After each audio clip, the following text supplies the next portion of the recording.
Search story news में आपका स्वागत है। मैं हूं संजना। आइए नजर डालते हैं आज की कुछ खास खबरों पर। आम आदमी पार्टी ने शिकायत मिलने पर दिया ज्ञापन। पार्टी कार्यकर्ताओं का कहना है कि जनधन के खातों को खोलने पर बैरागढ़ नगर निगम के पास ऑफिस में जनता से 150 रुपए की अवैध वसूली की जा रही थी। बैरागढ़ में आम आदमी पार्टी द्वारा शिकायत पर ज्ञापन जोनल अधिकारी को सौंपा गया। शिकायत मिली थी कि जनधन के खातों को खोलने पर बैरागढ़ नगर निगम के पास ऑफिस में जनता से 150 रुपए की अवैध वसूली की जा रही थी। मौके पर आम आदमी पार्टी के पदाधिकारी पहुंचे, जिससे कि कर्मचारी हड़बड़ा गया और रुपए लेने की बात से मुकर गया। दूसरी समस्या उसी क्रम में शौचालय की थी, जो वार्ड 5 बूढ़ाखेड़ा से थी। वहां के रहवासियों की शिकायत पर ज्ञापन जोनल अधिकारी मतीन कुरैशी को सौंपा गया। वार्ड 5 बूढ़ाखेड़ा की शौचालय की समस्या को लेकर सभी एकत्र हुए। ओल्ड डेयरी फार्म बूढ़ाखेड़ा की शौचालय की समस्या को लेकर आए थे। विगत एक वर्ष हो गया है जब से स्वच्छता अभियान चला है। सभी ने फॉर्म जमा किए थे, तो वहाँ से 1 साल हो जाने के बाद भी नगर निगम ने अभी तक वहाँ पे कोई ध्यान नहीं दिया गया। वहाँ के सभी रहवासी लोग बड़े परेशान थे। तो जनसंपर्क में हमें वहाँ की शौचालय की समस्या से ज्ञात हुए थे, तो वहाँ के रहवासियों के साथ हम अभी जोनल अधिकारी मतीन कुरैशी जी से मिले और वहाँ की शौचालय की समस्या के लिए उनको ज्ञापन दिया गया। उन्होंने जल्दी निराकरण देने का आश्वासन भी दिया है। और भी एक और समस्या थी, विगत 1 साल से एक पाइपलाइन है उसका सीवेज का, जो वो भी बूढ़ाखेड़ा का ही है, तो वहाँ पे भी ध्यान नहीं दिया गया था। तो जोन अध्यक्ष हैं दीपा वासवानी जी, उनको भी समस्या से अवगत कराया गया और उन्होंने भी आश्वासन दिया कि 1 हफ्ते के अंदर अंदर जल्दी समस्या का निराकरण कर दिया जाएगा। यही 2 समस्याएं प्रमुखता से हमने आज उठाई और सभी को रखा गया और दोनों में आश्वासन दिया गया कि एक हफ्ते के अंदर दोनों ही समस्याओं का समाधान करा दिया। समाधान नहीं हो जाता तब 1 साल से हम लगातार आ रहे हैं। हम इसके बाद भी अब आगे महापौर जी से आवेदन लेके उनसे भी समस्या से ज्ञात कराया जाएगा और लंबी लड़ाई लड़ी जाएगी। आम आदमी की समस्या को हमेशा हम उठाते रहें और हमेशा तत्परता से उठाते रहें। आज ये बूढ़ाखेड़ा की समस्या को लेकर यहाँ के सभी रहवासियों ने यहाँ पर हम लोगों ने प्रदर्शन किया था। ये ज्ञापन लेकर आए थे, जहाँ एक और मध्य प्रदेश सरकार जो है भोपाल के महापौर मध्य प्रदेश भोपाल को जो है पूरी तरह से शौचालय से बोल रहे हैं कि रोडों के ऊपर शौचालय मुक्त हो गया है, उसको शौचालय मुक्त भोपाल बताने की कोशिश कर रहे हैं।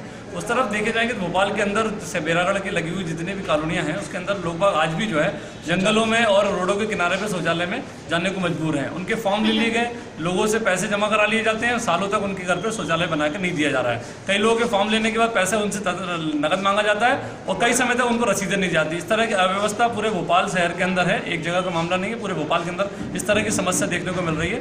रोडों के किनारे आज भी लोग बाग झुग्गी के अंदर रहने वाले लोग आज भी मजबूर हैं, रोडों पे अपना सोच करने के लिए मजबूर हो रहे हैं। उसकी तरफ ध्यान नहीं दिया जा रहा। उसी को लेकर हम लोगों ने यहाँ पर आज ज्ञापन दिया था और आज उनसे सुनवाई की मांग की है। अगर ये जल्द से जल्द अगर इसको पूरा नहीं किया गया तो हम लोग फिर इसको उग्र आंदोलन के रूप में भोपाल के अंदर करेंगे। बैरागढ़ से कैमरामैन पवन शर्मा के साथ संजना प्रियान। बैरागढ़ में चौक चौराहों पर राजनेताओं और महापुरुषों की प्रतिमाओं पर प्रशासन का नहीं है कोई ध्यान। बेहाल पड़ी है ये प्रतिमाएं।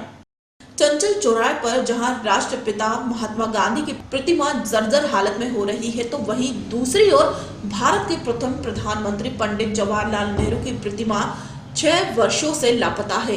लेकिन प्रशासन का इस ओर कोई ध्यान नहीं जा रहा। जिन्होंने देश की आजादी में अपना योगदान दिया, आज उन्हीं की प्रतिमाओं पर प्रशासन का कोई ध्यान नहीं है। कुछ और ना सही, लेकिन शासन उन महान आत्माओं की प्रतिमाओं को तो व्यवस्थित कर ही सकता है। हमारा ये कहना है कि जो प्रतिमाएं जिन भी महापुरुषों की लगी है जी, वो किसी की भी एक दब के संता के नहीं होकर रहते जी, वो देश की धरोहर होती है जी।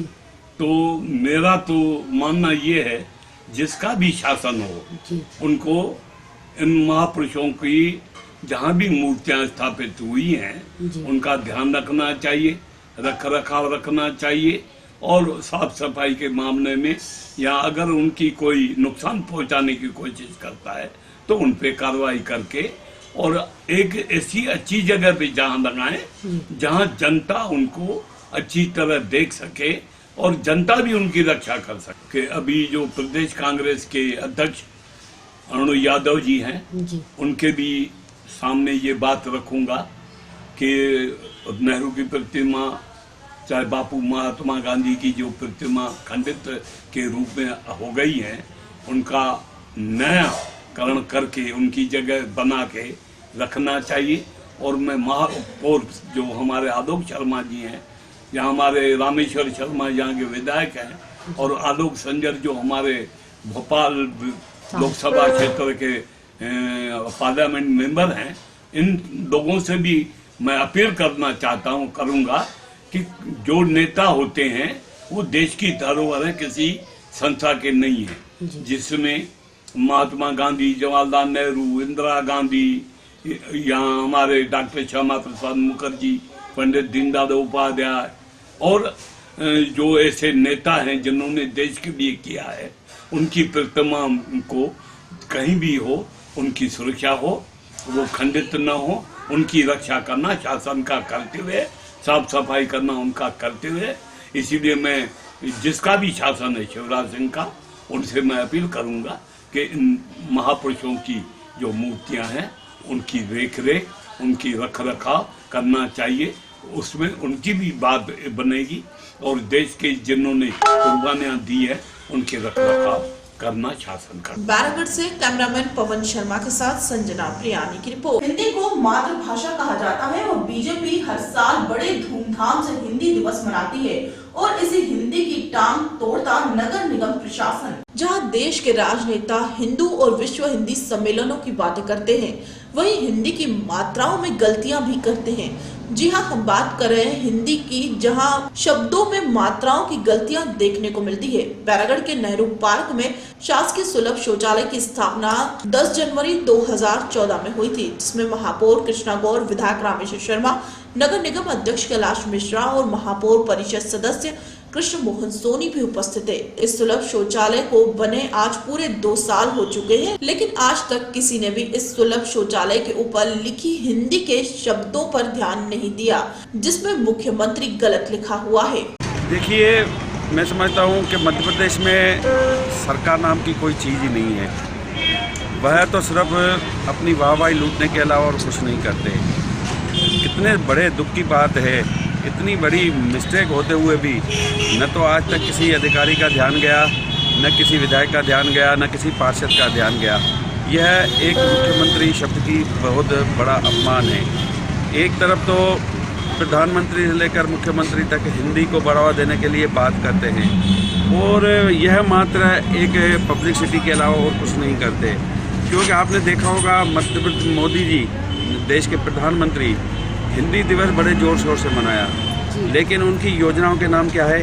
Make in India, starter of India, और इस प्रकार की उसकी सारी योजनाओं का नाम अंग्रेजी में है। जब देश के प्रधानमंत्री एक तरफ तो कहते हैं हिंदी में बढ़ावा दो, लेकिन उनके make in India, starter of India और इस प्रकार की योजनाओं का नाम पूरा अंग्रेजियों में है।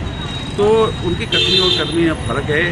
उनको ये बोलना चाहिए, जो कहते हैं वो करते हैं। न तो पार्षद ने इस पर कभी ध्यान दिया, न कभी विधायक ने ध्यान दिया, न किसी नगर निगम के अधिकारी ने ध्यान दिया। बैरागढ़ से कैमरामैन पवन शर्मा के साथ संजना प्रियानी की रिपोर्ट। बैरागढ़ के संत कमरराम चौराहे पर ये भीड़ किसी मजमे या जुलूस की नहीं है, ये फ्री वाईफाई का लुत्फ उठाने वाले लोगों की है, जो सुबह से देर रात तक यही देखी जा सकती है। बैरागढ़ का सबसे व्यस्त संत कमरराम चौराहा भी वाईफाई जोन बन गया है। यहाँ एक निजी कंपनी ने वाईफाई की सुविधा मुहैया कराई है, जिससे सुबह से देर रात तक यहाँ युवाओं का जमागाट लगा रहता है। आसपास की दुकानें, पुलिस चौकी, फुटपाथ और सड़क पर बाइक खड़ी कर युवा दिन तो क्या रात में भी बैठे रहते हैं। रात को पुलिस के भगाने पर ही चौराहा खाली होता है। कारोबारी नजरिए से यह चौराहा सबसे व्यस्त चौराहा है। व्यवस्था के कारण ही इस चौराहे पर हमेशा पुलिस की मौजूदगी रहती है। वाईफाई सुविधा मिलने से स्मार्ट सिटी का एहसास होता है। युवा यहाँ इकट्ठे होकर सुविधा का लाभ लेते हैं।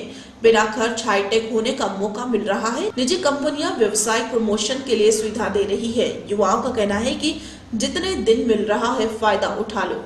बैरागढ़ से कैमरामैन पवन शर्मा के साथ संजना प्रियानी की रिपोर्ट। कटनी एनकेजे थाना अंतर्गत आज 4 युवकों के पास से 3 कट्टे, एक तलवार पुलिस ने बरामद की है। कटनी एनकेजे थाना अंतर्गत आज सुबह 4 युवकों के पास से 3 कट्टे और एक तलवार पुलिस ने बरामद किया है। पुलिस अधीक्षक गौरव तिवारी के मार्गदर्शन में अभियान चलाया गया। अवैध हथियार के संबंध में आज मुखबिर द्वारा सूचना मिली थी कि पप्पू उर्फ विजेंद्र निगम सिंचाई विभाग के सामने एक देसी कट्टा लिए घूम रहा है। पुलिस के द्वारा वहां दबिश दी गई तो उसके पास से एक देसी कट्टा 350 बोर का और एक जिंदा कारतूस उसके पास से मिला है। उसी तरह सूचना पर अंकित पिता सुशील दुबे निवासी भूत बंगला जो कि नया गोवा में देसी कट्टे लिए घूम रहा था, उसके पास से भी एक कट्टा और एक जिंदा कारतूस मिला है। शुभम पिता सुनील निवासी हिरवा का जो इसला पिता सुनील जो कि काफी समय से फरार भी था, जिसका वारंट जारी हुआ है। इसके पास से एनकेजे बजरिया शराब दुकान के पास से एक देसी कट्टा और जिंदा कारतूस मिला है। इसी तरह सुमित गौर जो कि तिलक कॉलेज के सामने प्रेस नगर कॉलोनी में एक तलवार लिए चमका रहा था, उसको गिरफ्तार किया गया। इन चारों आरोपियों के ऊपर कई थानों में पूर्व में भी मामले कायम हैं, जिन्हें आज कोर्ट में पेश किया गया। इसी तरह इन चारों आरोपियों को अलग अलग जगह से गिरफ्तार किया गया है, जो कि किसी बड़ी घटना को अंजाम देने की फिराक। कटनी से यश खरे की रिपोर्ट। खबरों में फिलहाल इतना ही। और भी खबरें जानने के लिए आप हमें लॉग इन भी कर सकते हैं www.searchstory.in पर। तब तक के लिए मुझे दीजिए इजाजत। नमस्कार।